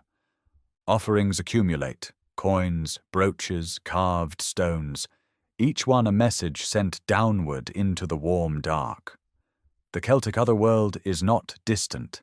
It is adjacent, separated by water, by twilight, by the thin membrane of a bog's surface. The dead do not vanish. They relocate. And the living maintain the relationship through gift, through sacrifice, through the patient accumulation of sacred objects in sacred places, building a dialogue with the invisible that will continue until new gods arrive speaking Latin. Those new gods arrive not gently but in formation. In the spring of 58 before the Common Era, 6 Roman legions cross the provincial boundary of Transalpine Gaul under the command of Gaius Julius Caesar, and the world the Celts have built over 7 centuries begins to fracture. The pretext is migration. The Helvetii, a confederation of Celtic tribes occupying the Swiss plateau, have set fire to their own oppida and grain stores, committing an entire people to westward movement. 368,000 men, women, and children stream toward the passes, carrying what they can. Caesar intercepts them near Bibracte, the great oppidum of the Aedui on Montbeuvray. The battle unfolds across rolling terrain, Roman pilum against Celtic longsword, disciplined maniple against massed charge. By nightfall the Helvetii are broken. The survivors are ordered to return east to rebuild what they burned. But Caesar does not withdraw. The legions remain, and the campaigns multiply. Within weeks, the Germanic king Ariovistus, who has crossed the Rhine with his warriors and settled in Sequani territory, becomes the next target. Roman columns push into the Alsace plain. The Germanic host is routed and driven back across the river. Two threats neutralized in a single season, and Caesar's legions now stand deep inside Free Gaul. The following year, 57 before the Common Era, the war turns north. The Belgae, the fiercest of the Gallic confederations according to Caesar's own account, form a coalition. The Nervi, occupying the densely forested lands of modern Belgium, launch an ambush along the river Sabis that nearly destroys 2 legions. Roman soldiers fight in disordered clusters, centurions falling one after another, until sheer discipline and reinforcement from the rear columns turn catastrophe into victory. The Nervi are devastated. Their elders later claim that of 60,000 warriors, only 500 survive capable of bearing arms. The pattern is relentless. Each campaign season brings new territory under Roman control. The Veneti, master sailors of the Breton coast, are crushed in a naval engagement in Quiberon Bay in 56 before the Common Era. Their fleet's leather sails cut down by Roman hooks on long poles. The Atlantic seaboard falls silent. Then Caesar looks beyond Gaul entirely. In 55 before the Common Era, his engineers construct a timber bridge across the Rhine in 10 days. The structure spans perhaps 400 meters of fast-moving water, built from sharpened oak piles driven into the riverbed by hoisting frames. It is not designed to last. It is designed to demonstrate that no natural barrier protects those who shelter Celtic refugees or threaten Roman flanks. The legions cross, burn Germanic settlements for 18 days, and return. The bridge is dismantled behind them. That same late summer, Caesar assembles a fleet and crosses the Channel to Britain. 80 transport ships carry 2 legions toward the white chalk cliffs near modern Dover. The landing is contested, Celtic chariots wheeling along the shingle beaches, but Roman infantry wade ashore under covering fire from warship-mounted artillery. The expedition is brief, barely a reconnaissance. Storms damage the fleet. The legions withdraw before autumn gales close the channel. The following summer, 54 before the Common Era, Caesar returns with a far larger force, 5 legions and 2,000 cavalry aboard 800 ships. This time, the army pushes inland, crossing the Thames, confronting the confederation led by Cassivellaunus of the Catuvellauni. British Hillforts fall one by one. Cassivellaunus submits, hostages are taken, tribute is promised. Again the legions withdraw before winter, but the message has been delivered across the Channel and across the Rhine alike. In 4 campaigning seasons, the sacred groves and fortified hilltops that sheltered Celtic independence for generations have been systematically reduced. The Murus Gallicus walls that once defined oppidum power now stand as obstacles to be undermined and burned. The patron-client networks that bound tribe to tribe begin to reorient toward Rome. Some Gallic aristocrats collaborate, sensing opportunity. Others watch in silence, calculating. The dialogue with the invisible world continues in forest clearings and beside thermal springs, but a new and brutal conversation has begun, one conducted in iron, in fire, and in the disciplined silence of the marching column. That brutal conversation reaches its crisis in the winter of 54, before the Common Era. Ambiorix of the Eburones destroys a legion and 5 cohorts in the forests of northeastern Gaul. the worst Roman defeat since the campaign began.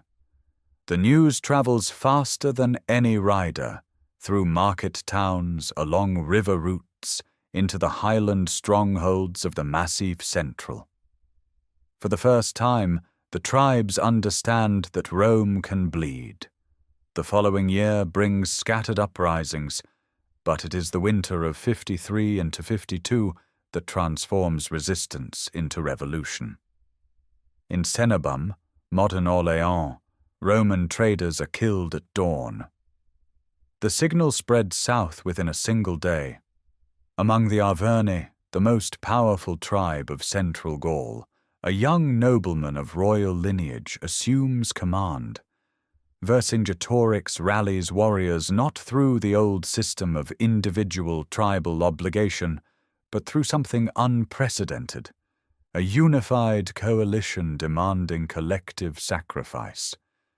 His strategy is devastating in its clarity. He orders the scorched earth destruction of Gallic settlements, granaries, and fodder stores across the path of Roman advance. Towns burn by their own people's hands. The logic is merciless: deny the legions food, and the greatest army in the world starves. More than 20 towns of the Bituriges alone are put to flame in a single day. But Avaricum survives. The Bituriges plead for their finest oppidum, and Vercingetorix relents. It is a fatal concession. Caesar's legions besiege the town through weeks of freezing rain, constructing a massive siege ramp against its Murus Gallicus walls. When the Romans breach the defences, the slaughter is total. Ancient sources record 40,000 inhabitants killed. The granaries of Avaricum fill Roman bellies and restore the campaign's momentum. Yet Vercingetorix adapts. At Gergovia, his hilltop stronghold in the Auvergne, he draws the legions into an assault against elevated fortifications. The terrain is punishing, steep volcanic slopes rising above the Allia Valley. Roman discipline fractures during an unauthorized advance up the hillside. Nearly 700 legionaries fall. Caesar withdraws.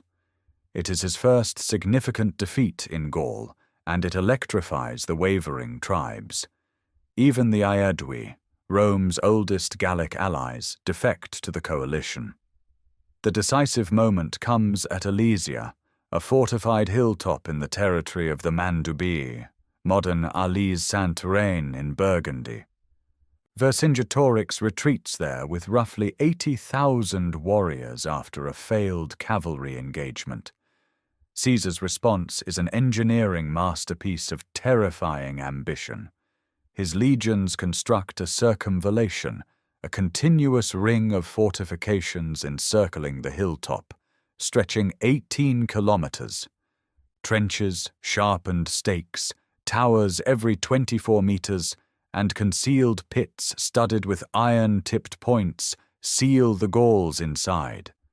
Then Caesar builds a second line facing outward. The contravallation, 21 kilometers in circumference, prepares for the relief army he knows will come. When it arrives, ancient accounts claim 250,000 strong, though modern estimates suggest far fewer. The Romans fight on two fronts simultaneously, sandwiched between the starving garrison above and the fresh forces below. The relief army attacks for 3 days. The final assault nearly breaks the Roman outer line at its weakest point, a position where natural terrain prevented complete fortification. Caesar commits his last cavalry reserve in a flanking maneuver that strikes the relief force from behind. The coalition shatters. The relief army scatters into the autumn darkness. Inside Alesia, starvation has already done its work. The Mandubii civilians, women, children, the elderly, have been expelled from the fortress by the garrison to conserve food. They wander the no-man's land between the walls, refused entry by both sides. Vercingetorix convenes a final council.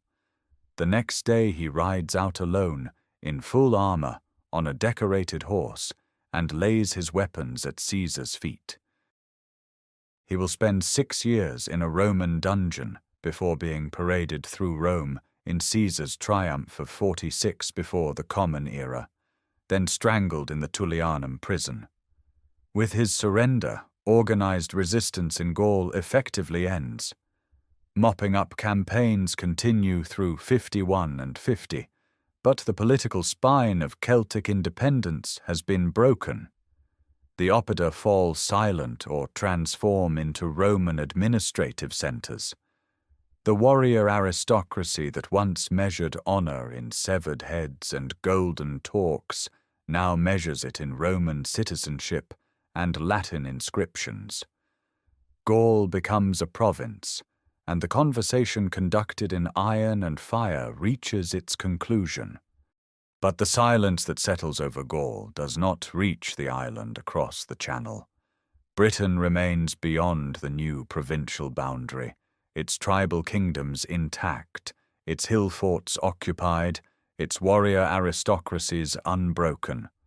Caesar's 2 expeditions to the island in 55 and 54 before the Common Era had been reconnaissance in force, not conquest.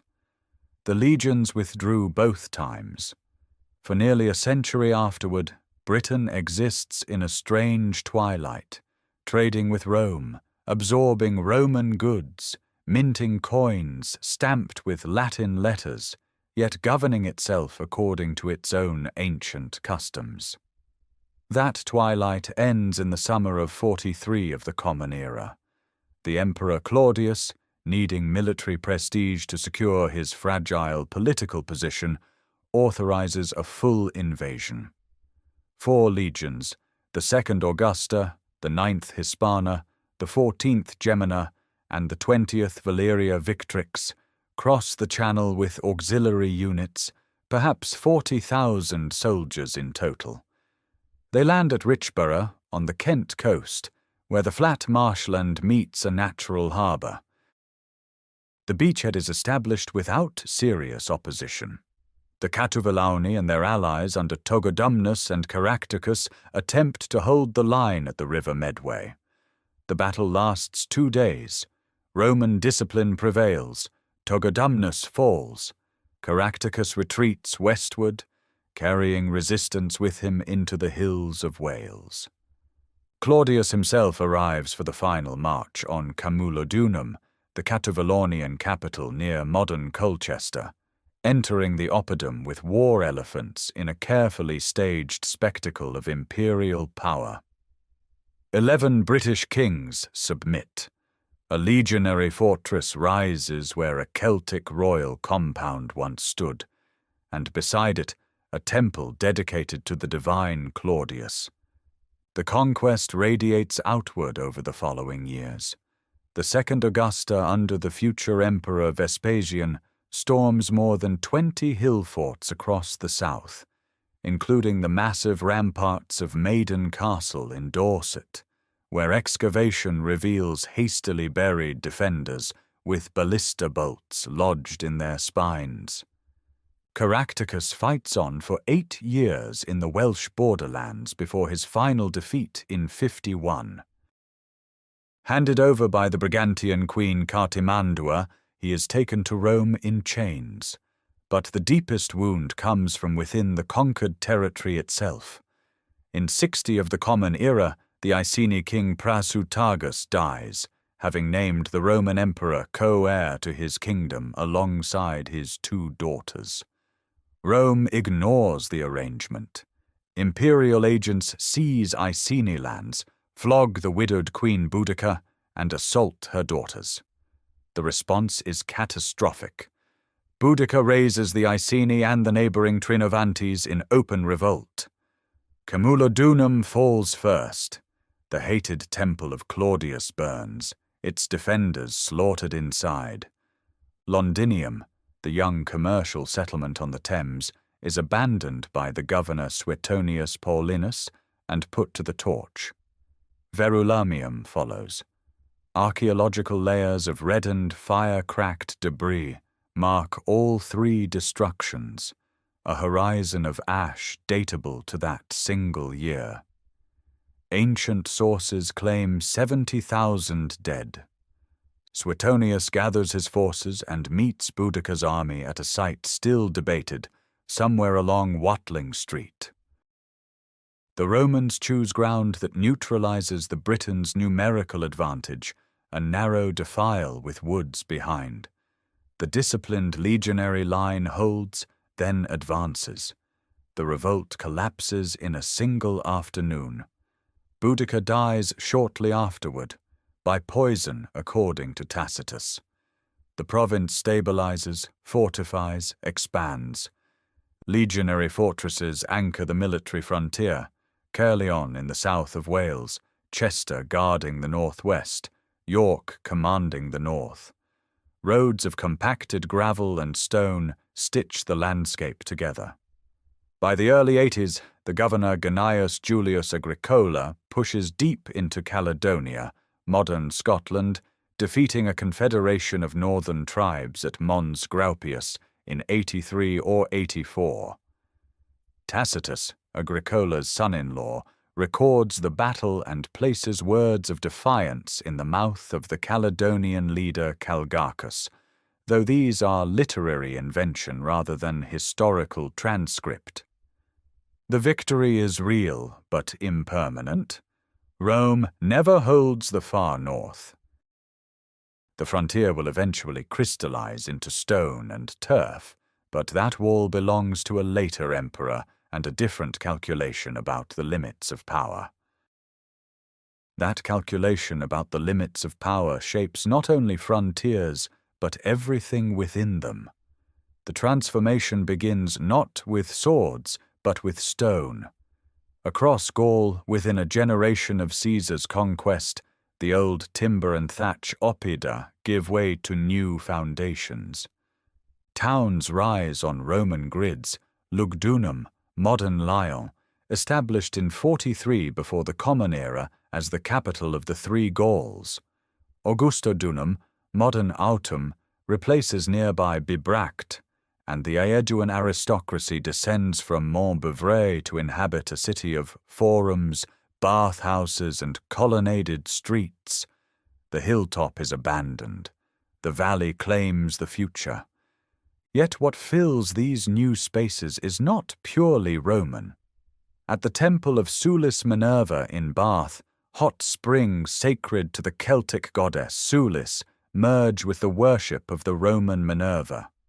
The temple pediment bears a Gorgon's head rendered with wild, radiating hair and a thick moustache, a face that belongs to neither tradition alone, but to both simultaneously.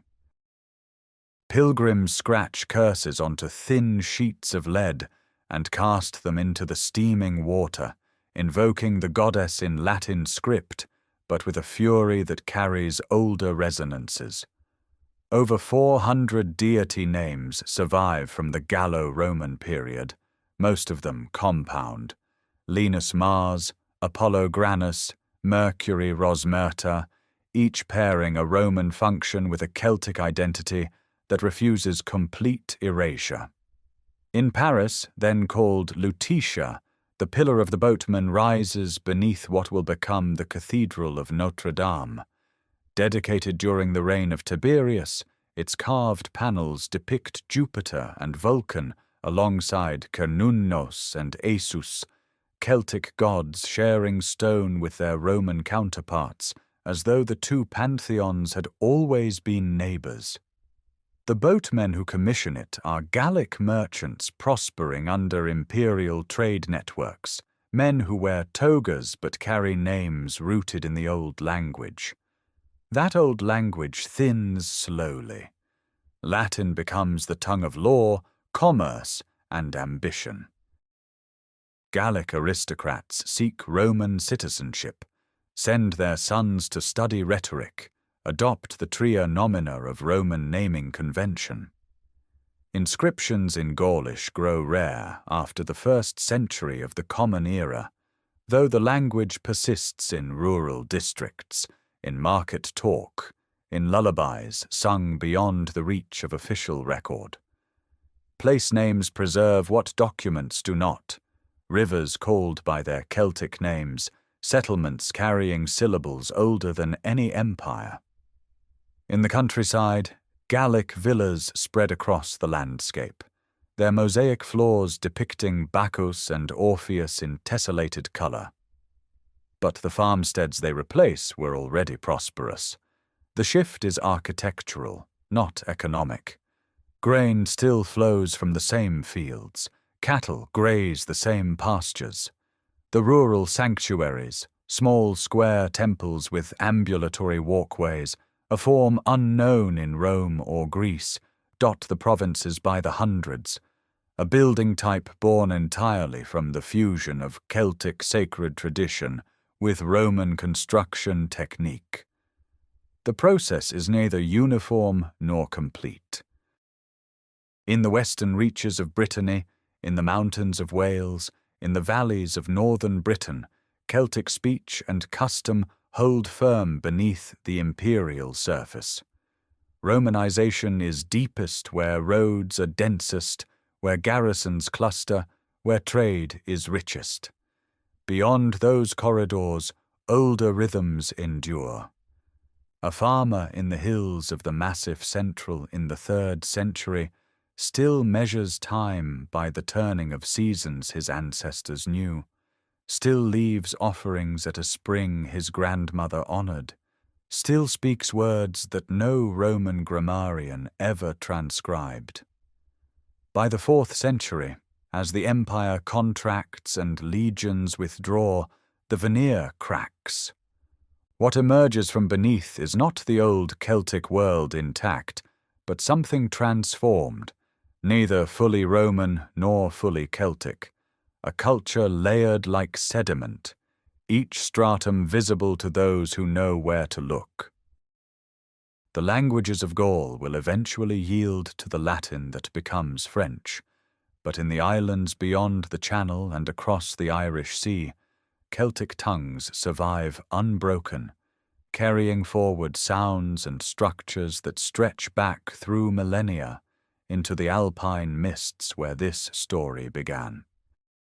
Those Celtic tongues find their strongest refuge on an island that Rome never claims. Ireland sits beyond the western edge of every Roman map, separated not only by water, but by the empire's own calculation that conquest there would cost more than it could return.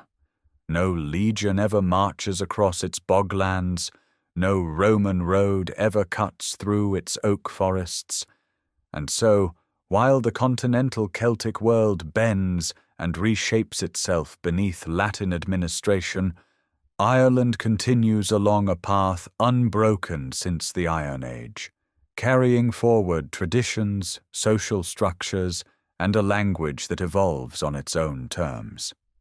The landscape itself resists centralization. Rolling drumlins and waterlogged midlands divide the island into small territories, each governed by a tuath, a petty kingdom numbering perhaps 3,000 people, under a local king whose authority rests on cattle wealth, warrior retinues, and the sanction of law.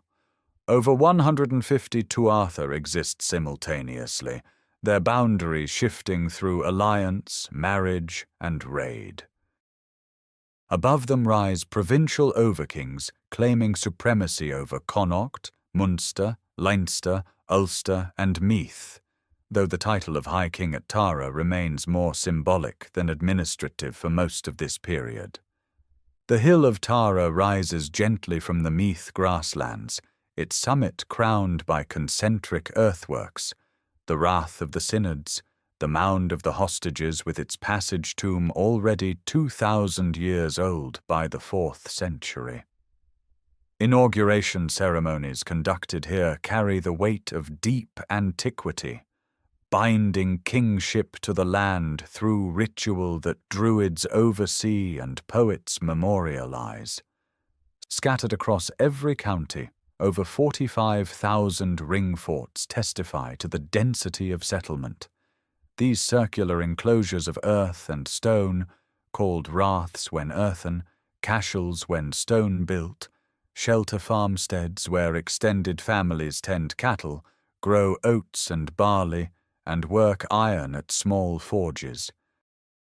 On lakes and marshes, crannogs rise on artificial islands of timber and brushwood, their isolation providing security in a society where cattle raiding constitutes both economic strategy and aristocratic sport.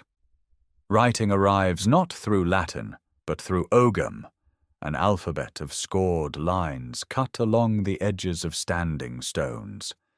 Each cluster of 1 to 5 strokes above, below, or across a central line represents a letter drawn from the sounds of early Irish. Over 400 ogam stones survive, concentrated in Munster and extending into Wales and Cornwall along sea routes that connect the Irish sea world. These inscriptions are terse, names, lineages, territorial claims, but they mark the first time Celtic speech takes permanent, visible form. Into this world comes Christianity, not through conquest, but through mission. Around 432 of the Common Era, a Romanized Briton named Patricius, later known as Patrick, arrives to evangelize an island he had once known as a captive slave. He works within existing social structures, converting kings and their households, establishing churches on land granted by local rulers. The new faith does not demolish the old order, but grafts itself onto it. Monastic foundations rise at Armagh, at Kildare, where Brigid's community flourishes, at Clonard, where scholars gather. These early monasteries function as centers of learning, copying, and preservation, their scriptoria beginning the slow work of committing oral tradition to vellum. By the 6th century, Ireland has achieved something remarkable. A society that never experienced Roman urbanization develops its own form of intellectual civilization.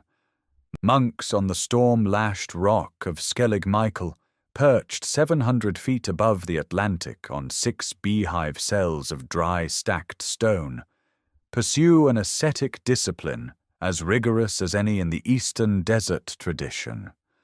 On the mainland, monastic schools attract students from across the Celtic and Anglo-Saxon world. The Irish language, now written in Latin script alongside ogam, carries forward legal codes, genealogies, and mythological cycles that preserve the memory of a pre-Christian world within a Christian framework. The island that Rome never reached becomes, paradoxically, one of the places where classical learning survives the empire's collapse. That classical learning does not remain on the island. It radiates outward, carried by monks who embrace a peculiar and powerful calling, peregrinatio, voluntary exile for the sake of Christ. These wanderers do not flee Ireland. They leave it deliberately, surrendering the bonds of kin and homeland as an act of spiritual discipline, and in doing so, they carry Celtic monasticism into the shattered landscape of post-Roman Europe. In 563, a monk of royal Uí Néill lineage named Columba crosses the narrow strait from the Irish coast to a small tidal island off the western shore of Scotland. Iona measures barely 3 miles long and 1.5 miles wide, a wind-swept platform of macaire grass and grey Torridonian gneiss. Here Columba establishes a monastery that becomes the spiritual heart of the Celtic world for 2 centuries. The community lives in a vallum-enclosed compound of wattle and daub huts, a timber church, a scriptorium, and a guest house. From this austere settlement, monks fan outward into Pictish territory, founding daughter houses and converting kingdoms. Iona becomes the burial place of Scottish and Norse kings, its influence stretching from the Hebrides to Northumbria. A generation later, around 590, Columbanus departs Bangor in northeastern Ireland and sails for the continent. He establishes monasteries at Annegray, Luxeuil, and Fontaines in the Vosges mountains of Burgundy, bringing with him an Irish monastic rule of extraordinary severity, strict fasting, constant prayer, harsh penance. His foundations become magnets for Frankish aristocrats seeking spiritual renewal. When ecclesiastical disputes drive him from Gaul, he crosses the Alps and founds Bobbio in the Apennines of northern Italy in 614, a monastery that assembles one of the great libraries of the early medieval world. Through Columbanus and his disciples, Irish monastic practice reshapes religious life across Merovingian and Lombard Europe. The scriptorium stands at the center of this cultural transmission. In dimly lit rooms of stone and timber, monks bend over prepared vellum with quills cut from goose feathers and inks made from oak gall, carbon, and mineral pigments. The Book of Durrow, produced around 650 to 700, represents an early masterpiece of insular illumination, its carpet pages filled with interlacing ribbons, spirals, and stylized animal forms rendered in yellow, red, green, and brown. The designs draw from Celtic La Tène traditions, Germanic animal art, and Mediterranean motifs, fusing them into something entirely new. At Clonmacnoise on the banks of the Shannon, round towers rise like stone fingers above a monastic city of churches, high crosses, and grave slabs. The high crosses themselves function as theological textbooks in stone, their panels carved with scenes from scripture and interlaced patterns of astonishing complexity. At Monaster Bois, the cross of Muiredac stands over 5 meters tall, its sandstone surfaces dense with figural carving that translates sacred narrative into visual form for a largely non-literate population. The supreme achievement of this tradition emerges around 800. The Book of Kells, likely begun on Iona and completed in the monastery of Kells in County Meath, after Viking raids forced the community's relocation, contains 680 pages of insular majuscule script and illumination of breathtaking intricacy. Its Chiro page alone contains thousands of individual design elements, spirals within spirals, animals whose bodies dissolve into knotwork, human figures emerging from abstract patterns. Pigments sourced from across the known world appear on its vellum. Lapis lazuli from Afghanistan, orpiment, verdigris, kermes red. Each page represents weeks or months of labor, a devotional act expressed through the discipline of the hand. On the holy island of Lindisfarne, off the Northumbrian coast, where Irish and Anglo-Saxon traditions merge, the Lindisfarne Gospels, produced around 715, display a similar fusion of Celtic ornament and classical text. These manuscripts do not merely preserve knowledge. They transform it, wrapping the words of Mediterranean theology in the visual language of a civilization that traces its artistic ancestry through La Tène spirals to the Bronze Age sun disks of Atlantic Europe. The monks who create them serve as a living bridge between the ancient Celtic world and the medieval civilization taking shape across the continent. That bridge does not collapse when the Viking longships appear on the horizon. The Norse raids that devastate Lindisfarne in 793 and scatter monastic communities across Ireland and Scotland do not extinguish the Celtic flame.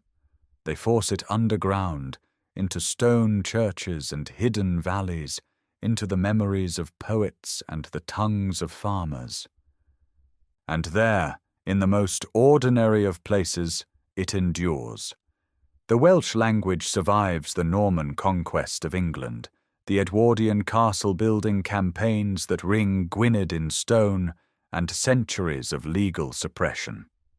In 1176, Lord Rhys ap Gruffydd hosts a great gathering of poets and musicians at Cardigan Castle, the earliest recorded Eisteddfod, a competitive festival of bardic arts whose roots reach back to the ancient tradition of the Celtic bard.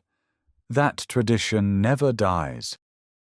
It adapts, transforms, persists through the Acts of Union, through the infamous Welsh knot, a wooden placard hung around school children's necks for speaking their own language, and emerges into the 21st century, spoken by approximately 880,000 people, protected by law, taught in schools, broadcast on dedicated television channels.